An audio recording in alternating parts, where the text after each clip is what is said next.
नमस्कार शेतकरी बांधवांनो, 75% पीक विमा तुमच्या खात्यावरती आज जमा करण्यात आला आहे अशी माहिती राज्याचे कृषी मंत्री धनंजय मुंडे यांनी या ठिकाणी दिलेली आहे। आता कोणत्या कोणत्या जिल्ह्यांच्या शेतकऱ्यांच्या खात्यावरती ही रक्कम जमा केलेली आहे ते जिल्हे देखील आपण या ठिकाणी पाहणार आहोत।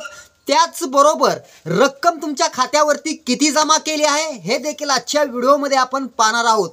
तर शेतकरी बांधवांनो, याआधी शेतकऱ्यांना 25% अग्रिम देण्यात आली, त्यानंतर बऱ्याच शेतकऱ्यांना 25% देखील अग्रिम भेटली नाहीये।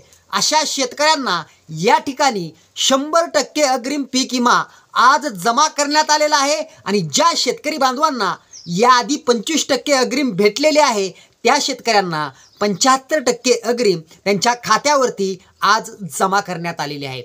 राज्यातील सर्वच जिल्ह्यांमधील पात्र शेतकऱ्यांना ही रक्कम वर्ग करण्यात आल्याची माहिती नामदार कृषी मंत्री धनंजय मुंडे यांनी दिली। व्हिडिओ आवडला तर आपल्या लाडक्या किसान न्यूज चॅनलला सबस्क्राइब करा। धन्यवाद।